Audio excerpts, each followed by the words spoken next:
Well, hello again, and thank you for coming back once again to look in on our YouTube rehearsal. As usual, we'll start with a warm-up, and so for this, I think it's best, if you'd like to, if you stand up. And we'll start by just thinking about breathing. Allow the breath to go in and drop down inside your body so that you feel yourself expanding around the midriff. We never want to see shoulders coming up in a tight position. So just try taking a breath in and then gently blowing it out. So we breathe in and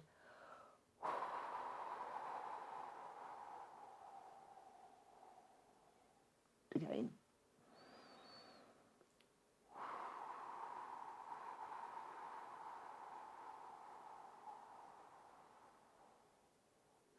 And now try on the third one. As you breathe out, pull your tummy muscles in so that you speed up the air. So we breathe once again. And pull in. And you could feel how those muscles could be used to help a crescendo. And now we'll just try a little sigh. So breathe again.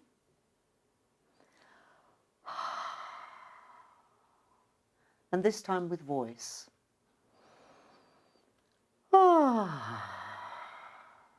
Just letting it flow very easily, from high to low. And now we're going to take our arpeggio down on a hum, please.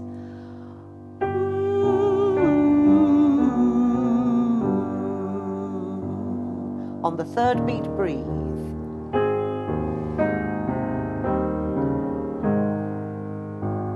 And the letter N.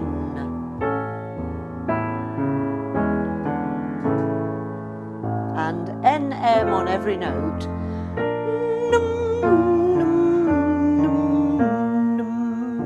And again.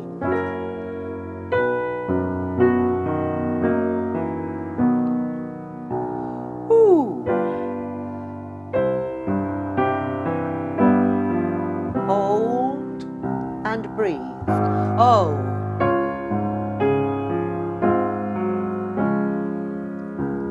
Breathe. E.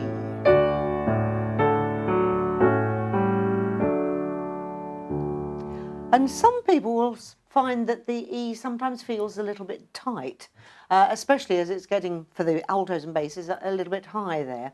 So just try to think with each breath that you take in that you can feel your jaw releasing and the feeling of a slight yawn. And if you can maintain that through the E sound, you will find that it can be a much freer sound. Otherwise it's E,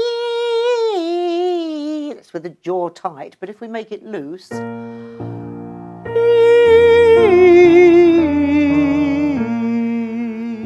join in,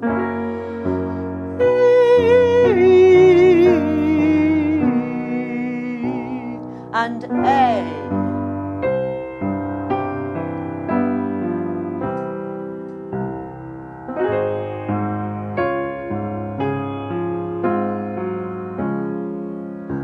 And O.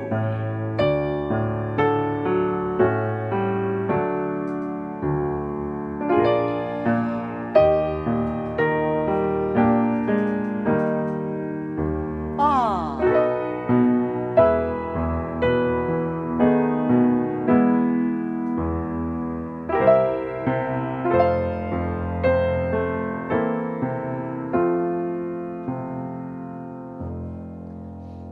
Now, some people will find that when they move from the low register to the high register, they can get a sort of click in the voice, and this is rather disconcerting. And so a good exercise to use to try and eliminate that click is to do a very slow slide up and down.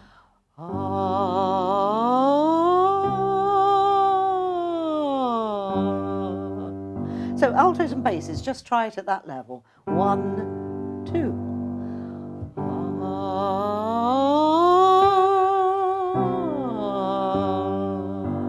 And breathe, try it on A.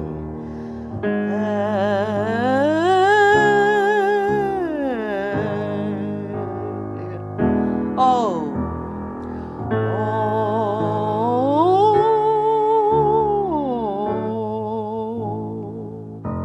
One more.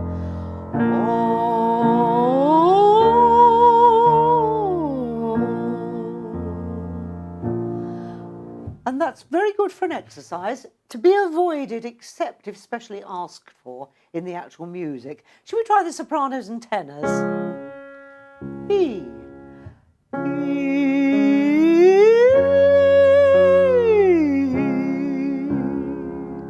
A.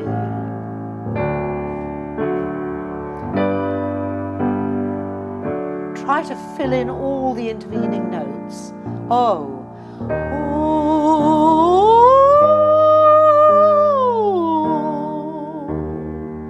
Ah.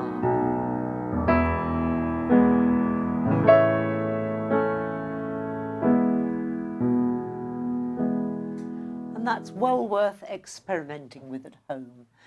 Now, I feel we ought to go up quite high because in each part there are an occasional challenging high notes. So let's take our usual run. And as you know, you can decide for yourself how high you would like to go. So altos and basses, probably by the time that you get to an E or an F, you're feeling like dropping out.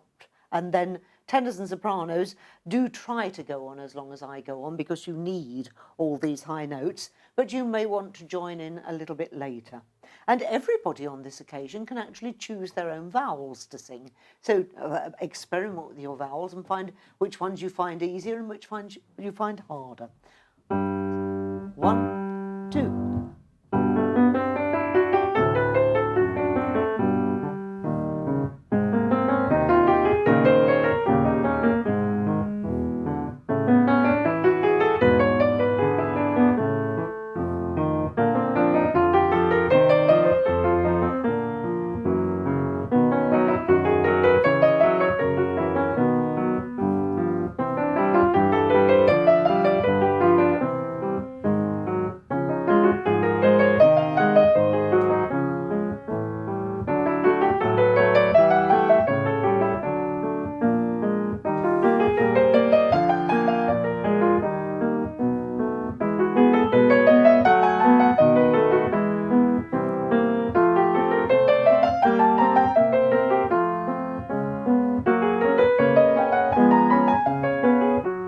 Last one.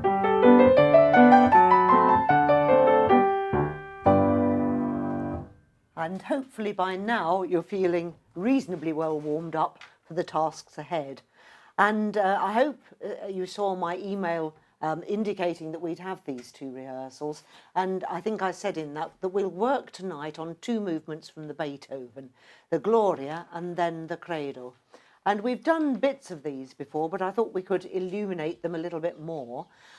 Next week, we very much hope that Joan will be with us. All being well, she should be, and we'll be able to have a really good sing through all 3 works that we've been looking at. But first of all, for this week, could you turn to page 8, please, in the Beethoven? You might notice that Beethoven quite seems to like in this work starting you off from nothing. And so at the beginning of the Kyrie, the basses start straight in on a C, and if we do it really well when we perform it, then we should not need a note played, but they will have listened to the orchestra tuning up, they'll have worked out where their C is, and they'll be able to come in from that. And the Gloria follows on, having finished the Kyrie in C major, and you get this at the very end. The last 2 bars of page 7 are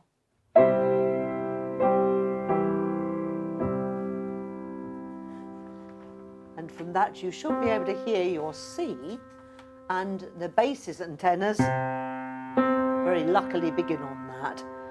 The sopranos will have heard their E at the top of that chord, and the altos must find the middle of the key. And if you can't do it any other way, you think of Twinkle, Twinkle. Twinkle, twinkle, there you are, ready to start.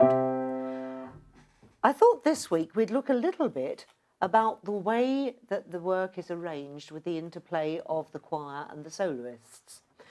In many sacred works, one can find that the soloists have very separate parts to play. They, you know, in oratorios, they'll have whole arias where the choir doesn't take part at all. And then the choir will have its own big numbers.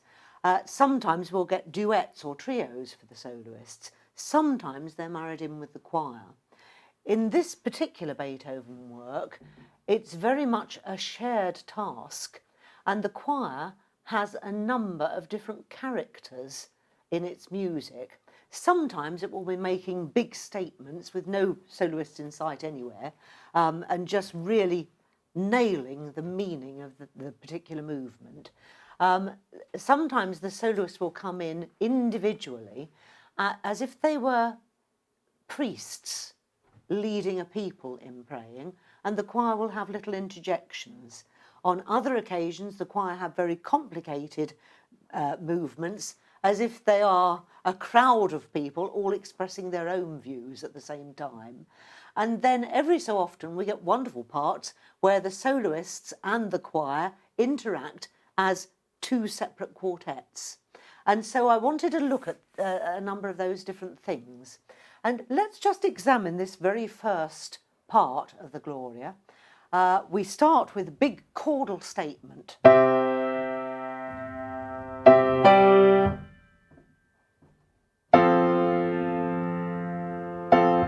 And now some unison.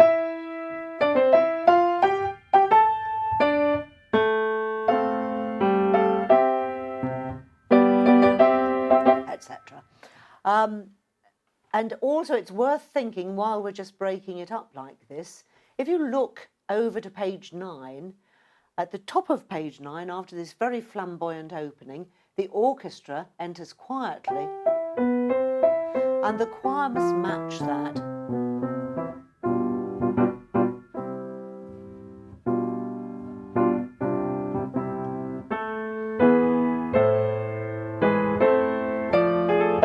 And now a forte passage.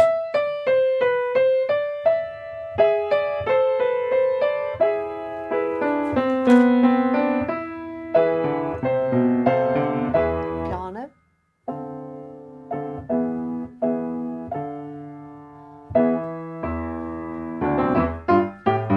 And then we get some big chordal passages again. You can see all those wonderful contrasts are really building up the atmosphere in the piece. I'd like to draw your attention to the top of page 10, last two bars, where we're piano again. And at the beginning of the next line, we have a semi-breve together, and then the alto and tenor are given only a crotchet, and the soprano and bass hold for the full semi-breve. And I think that's because then the orchestra have one of these unison statements where we want to really establish that E. And so alto and tenor, please make sure that you only sing a crotchet at that point. And of course this is quite fast moving, so your crotchet is Bone voluntatis, and make that as short and sharp as you can there, please. Okay, then we get lovely chords again. And at the bottom of page 10, be ready for a wonderful piano on this change from C major to B flat. And you might remember that we mentioned that, I think, in the Sanctus, that he does that rather extraordinary change. And he obviously is making a little bit of a feature in this work. So, moving on to just look at page 11, I think that this might be a place where we could usefully just run over the individual parts. And so let's have a look at the top of 11, basses first of all, who begin their Glorificamus in the second bar at the top of 11. And let's have the basses trying that. 1 and 2 and 1.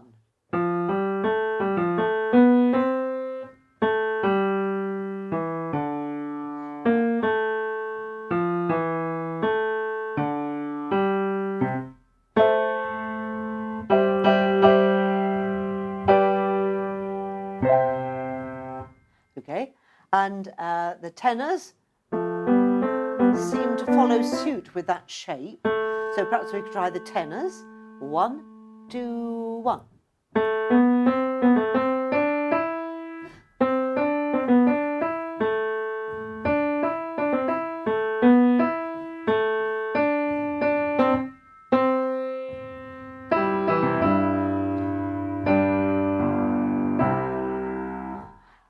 And tenors, you could really exploit the syncopation that you've got on the middle system there.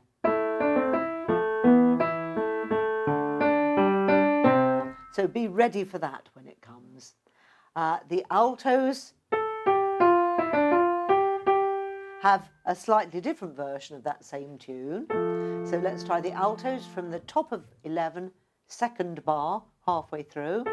1, 2, 1.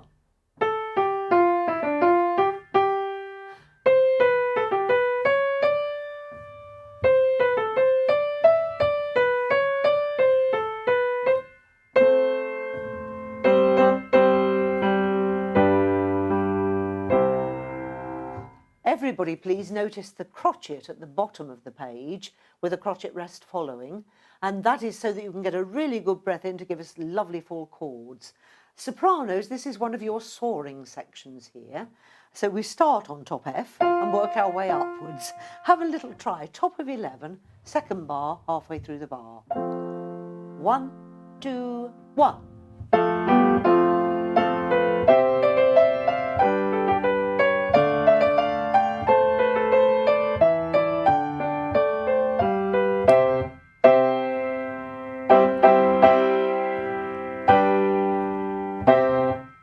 And always, when there's just a crotchet at the end of the phrase, be very brief with it. Make sure you finish in good time. So, can we try to have sing through this very first part of this and see if we can get some of those points really made good? And so we're going to start straight in. I will play you the last 2 bars of the previous piece and be ready to start on your Gloria.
Point about the soloists coming in.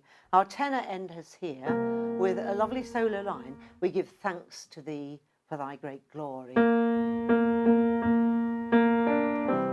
Tenors and basses, be really ready for your entry here. Gratias, gratias, and so on. And the way that it's written, just to accommodate the tenor soloist note, that first note that the tenors and basses sing is offset from the first beat of the bar, but it actually needs to happen on the first beat of the bar. It's just a sort of printing problem, really. And as you can see there, each time that a soloist sings a line, then the choir comes in, reinforcing the prayerfulness.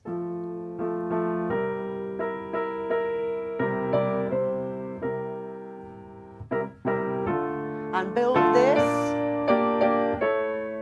and the tenor goes on.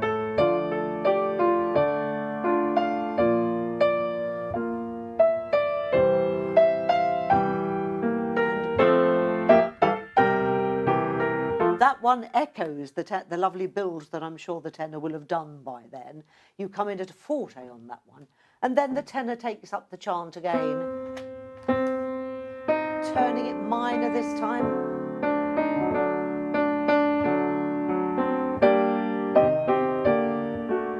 And the choir again reinforces what he's been saying, Jesu Christe. And this is really a lovely moment for the tenor because he gets all these solos here. So we could have a little look at this section now. So we'll pick up, and I think we all long to sing the solo part sometimes. So now, in the privacy of your own home, if you want to sing along with the tenor soloist at this point, you can do. But basses and tenors, make sure that you just drop out a bar early so you're ready to come in. We're going to pick up from the beginning of the second system on page 12. So have a look for page 12 and second system. Orchestra.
Now, here we've moved into F minor. It's a related key, it's the subdominant of that key.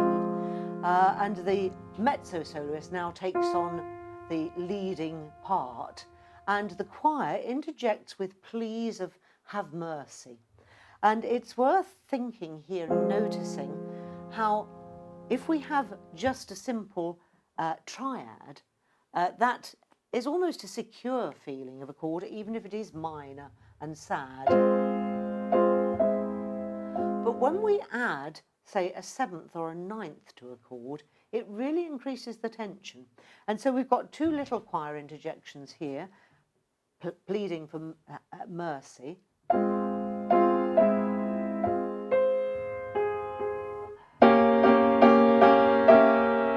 Feel how much stronger that second one is marked at a forte instead of a piano, but you've got this wonderful sixths included in the chord there, which really makes a sort of moment of anguish in that. And then we get some wonderful parts for the soloists. So I'm going to say, when we do sing it right the way through, that you all join in and enjoy yourself. I think we'll leave that little bit until we come to sing the movement through. But shall we pop over the page now to page 18 at letter F? And having had some wonderful harmonic work from the soloists, the choir then begins to make a big statement in a sort of unison feeling.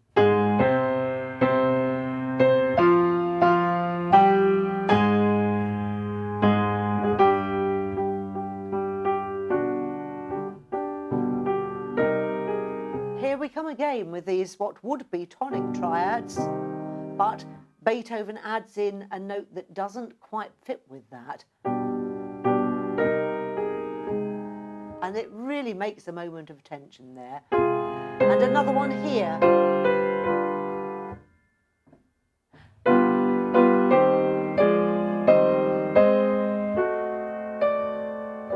And then we get a lovely little contrapuntal section with everybody taking on the Miserere theme and so on. So let's try, can we? Just going from one bar before letter F, and that's on page 18, middle system, and I'll be starting from the second bar.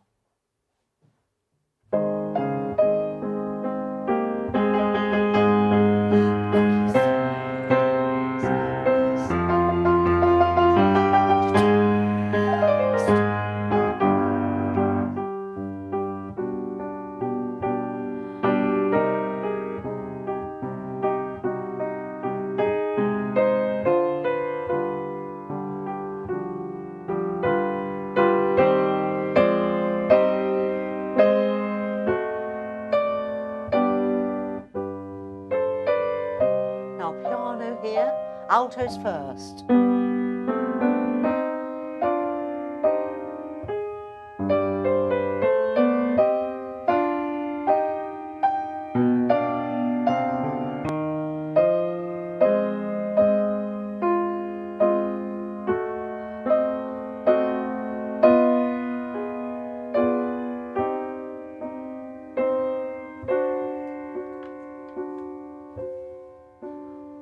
And again, it's worth thinking about what a difference to the music the clashes in the chords make.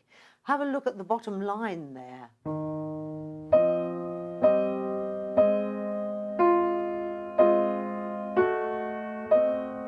And this one, where you've got an E flat against an F and a B natural.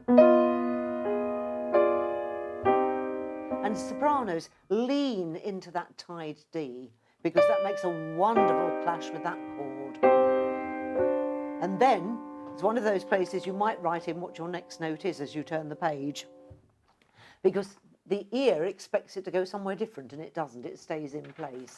So let's try once again, can we, from the top of page 19, second bar from the Miserere. So 1, 2.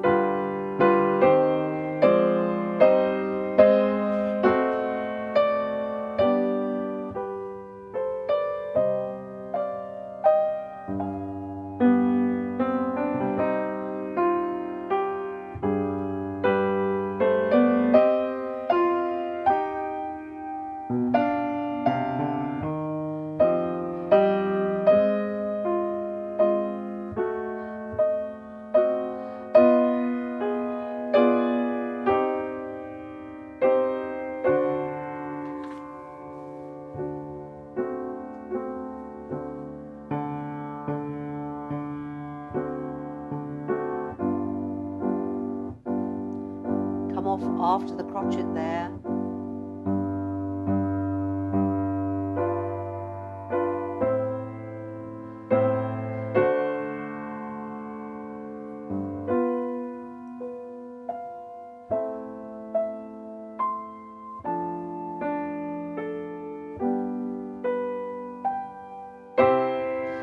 Now, just looking at that last little sequence of chords, we've got a dominant seventh on the Miserere, going to the minor, and altos move up, and we would normally expect that F sharp to resolve up to there, and it would feel quite finished then, but what they actually do is to go down to an F natural.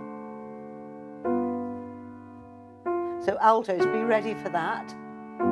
And that leaves us in a degree of uncertainty to work our way through these chords to now get back to our lovely C major.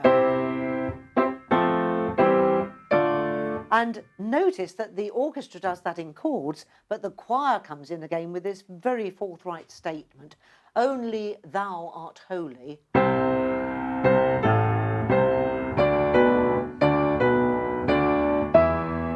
and so on. It really makes the point as everybody sings in unison or at the octave.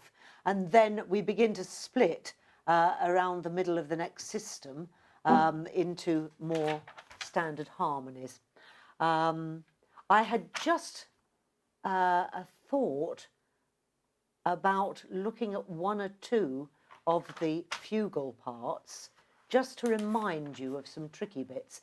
So before we sing the whole movement through, which we'll do in a few minutes, could we look at page 25 and let's have a look at the tenor part.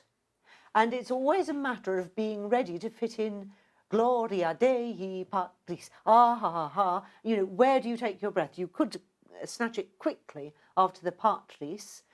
It might also, if you need to breathe again, be possible to just knock out the dot on the D and then continue having snatched a quick breath. But tenors, let's try your part first of all. This is going from the top of 25 on the second beat of the bar. 1 and 2 and 1.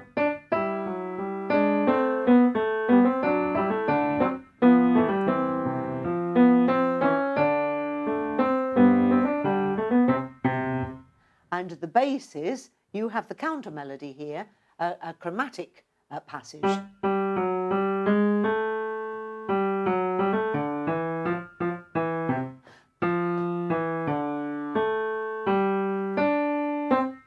And it's worth thinking how the words fit. Could everybody try just speaking the words as I play that particular line? All the basses, but sopranos, altos and tenors, it wouldn't hurt you to do it either, just to get used to this sort of thing.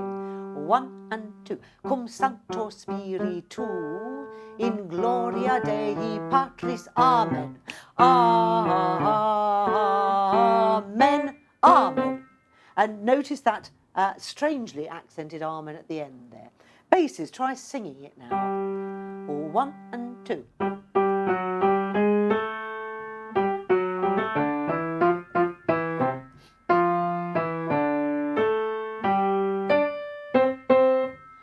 And the third people to enter are the altos. So altos, be ready and just have a sing along here. Same breathing as we mentioned for the tenors. 1, 2, 1.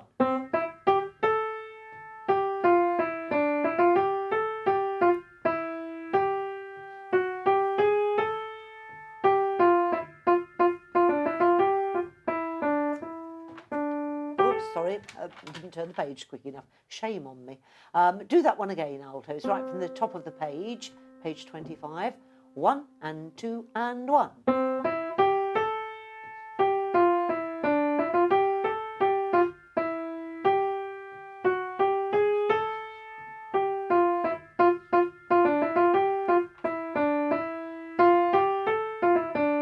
You've got quite a lot to fit in there in those last few bars. I'll just go again from the fourth bar of the middle system of 25. Amen, amen, amen, amen. Finishing the men on the D there, okay? So that's quite a tricky little bit. That could do with a little bit of practice at home, perhaps. And sopranos, your cum sancto reverses the intervals in the main theme. We start on a second inversion of that triad. So let's have a try at that. 1 and 2 and 1.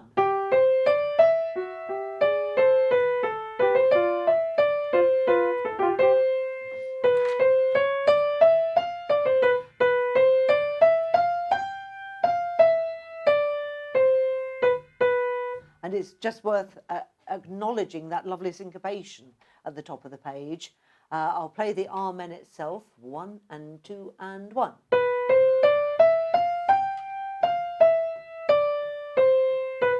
Short. The altos come in. Hold.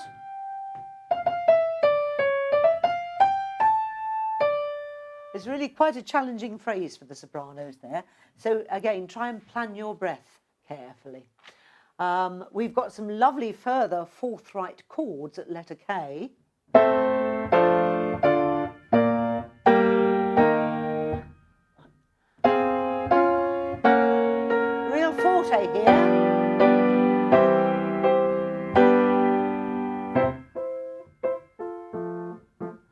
very careful with this lovely piano dynamic when it comes here.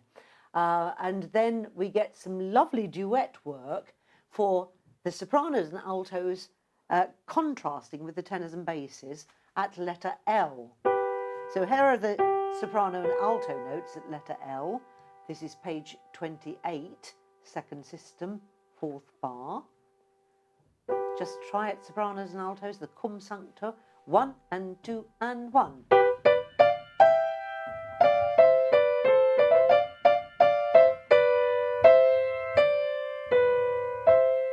And altos, you need to be quite brave with that.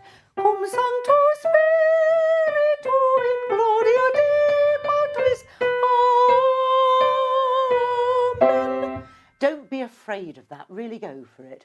And the tenors and basses have a similar passage in a third part to support that. Tenors and basses, try it.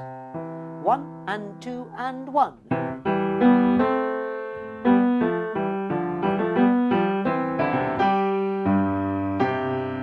And tenors, you somewhere along there need to snatch a quick breath. If possible, I would think, I was trying this through myself actually. Cum sancto spiritu in gloria Dei Patris. Yes, I think it is possible to snatch a quick breath before the Amen so that you can get a really good top G there. Cum sancto spiritu in gloria. The other place would be to snatch a tiny one there if you find it awkward to breathe when you're just approaching a top note. And then our final ending hopefully works all in primary triads and so on and should be fairly simple to take on board. But notice along the way how the solo parts interact with the choir at times, and at other times they're leading, and then sometimes the choir is a complete entity in itself, really stating the facts of the piece. So let us try and sing that through, can we, to start with? There are the notes. Oh, sorry, I shall give you the page number again. It's page 8, please. And I'm hoping that we can go straight through the movement and just for fun, sing the solo parts in your own room if you'd like to. Here we go.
why you're really going to implore here.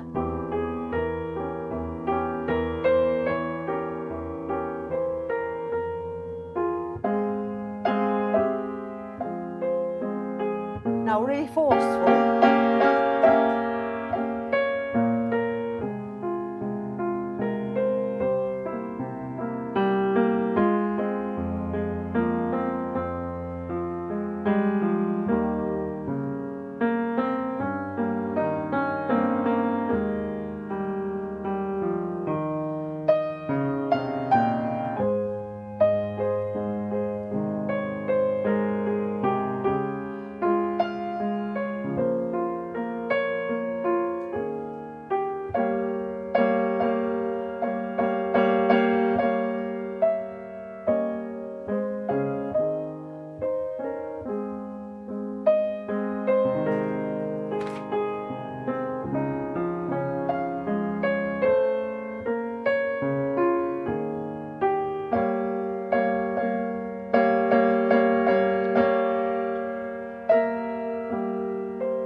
Beautifully piano here.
Entry.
So I hope that that has jogged a few of your memories and so on there.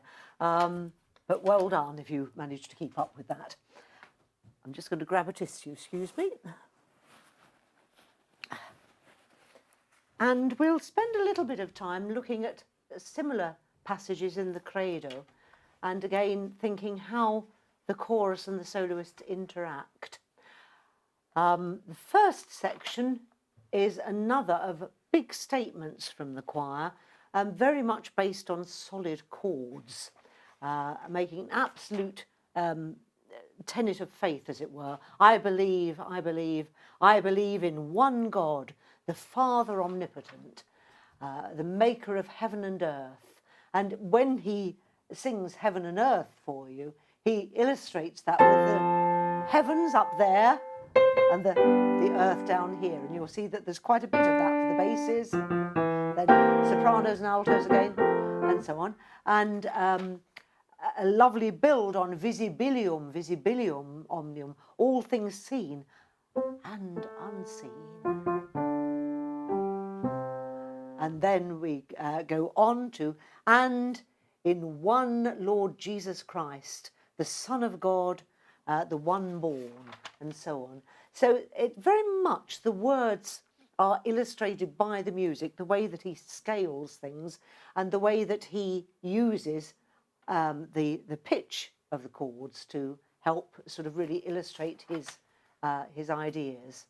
And so the whole of that first section is devoted to the choir. There's a little bit that I wanted to work on before, and I don't think we've managed it, which is on page 37. I'm hoping that's the 30. Very strange numbers at the top of these pages. This is letter O, when we have the tenors and basses in duet.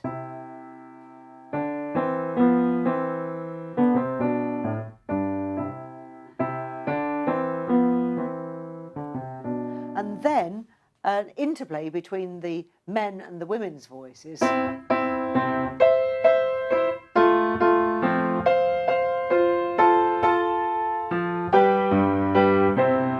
And basses, you can really have a field day there, can't you? Descendit, descendit, descendit de celis. Really enjoy that lovely bottom D. You have one or two rather marvellous moments in this piece. This will lead us, this particular section, into the very beautiful solo quartet, where again we come in after a whole page of soloist music. But I think that's the little bit that I'd like to work on for the moment. So could we start, please, at the top of page 37 at letter O. And I'll play just 2 bars and an upbeat before O for you to come in. Tenors and basses, you each are really a soloist at this point. So really enjoy these lovely lyrical lines. So just going 2 and a bit bars before O.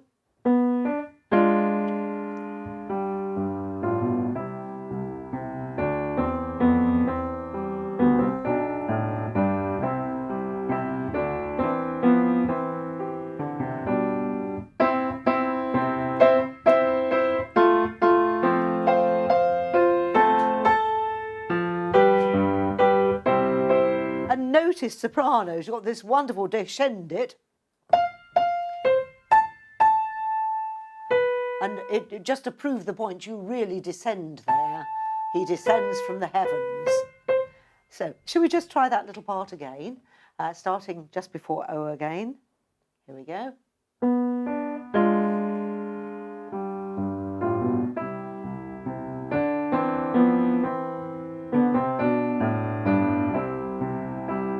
Ready, sopranos and altos?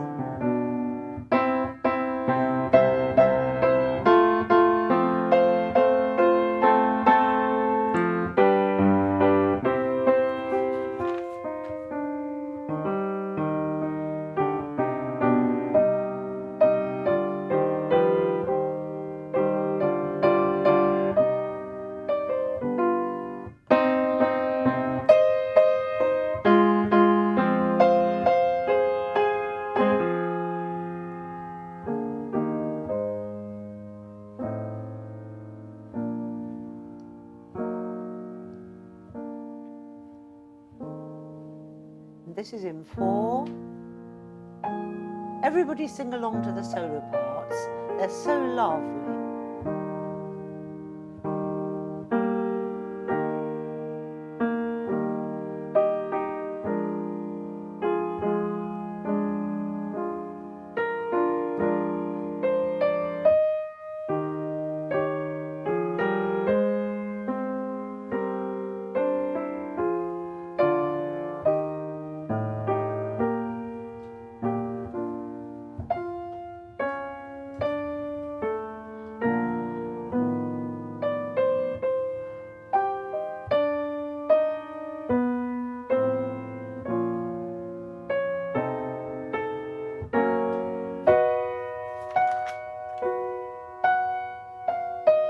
Choir.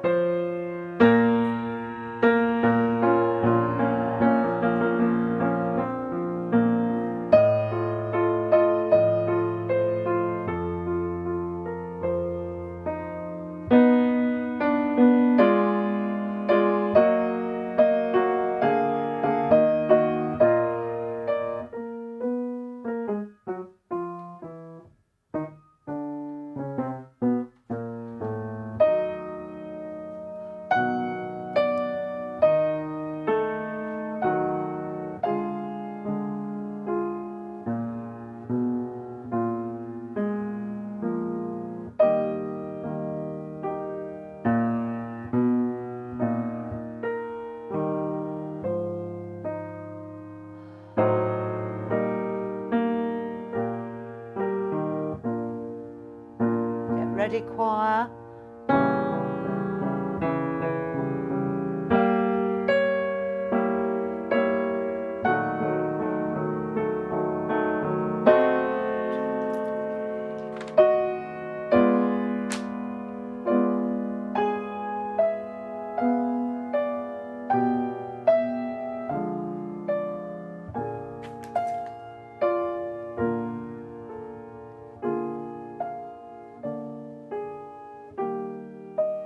Now, at this particular point, this is something I want everybody to mark in their copies, because the rules of printing music demand that they split the double consonant with a hyphen, because there's a rest there. But if we all sing pass and go on hissing, it's not going to sound good. And so please strike out the S there and only have the S's on the next syllable. So it's going to go pa, sus, et sepultus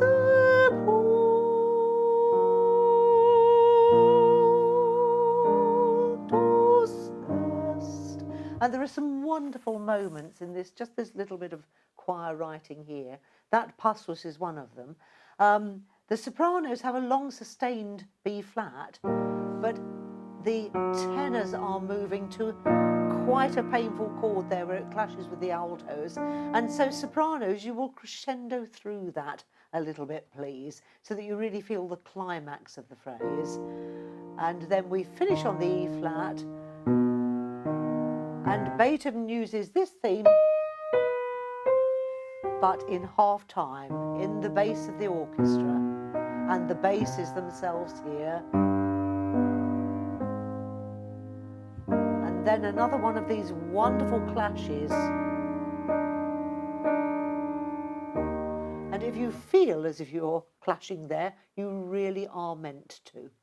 And so, I see it's getting time to finish. Shall we try just going from the top of page 42, the passus there, and it's basses, tenors, altos, sopranos, for the first passus of that page.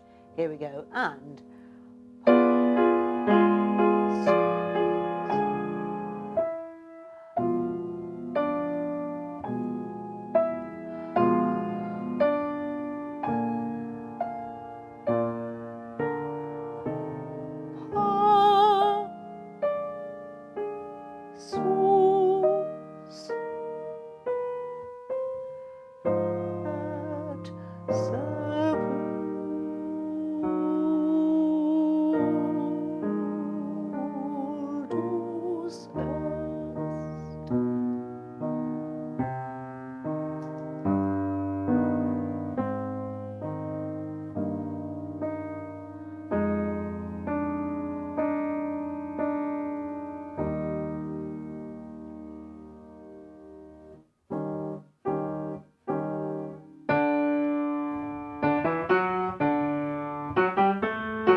just worth pointing out there again how, having had a little bit of a melee from the choir on the first few bars of that, that they all come together on a unison to proclaim he is seated at the right hand of God.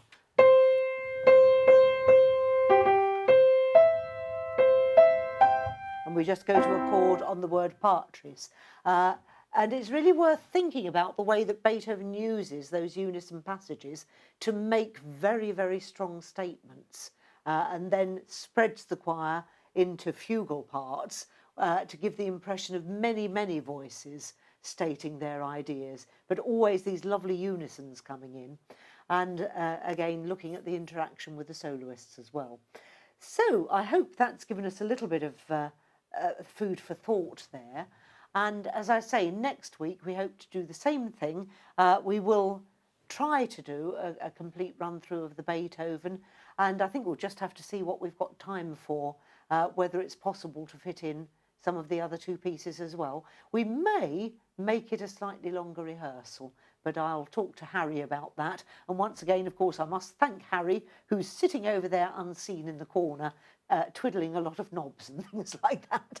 So thank you, Harry, for all your efforts putting these rehearsals out for us. We're most grateful.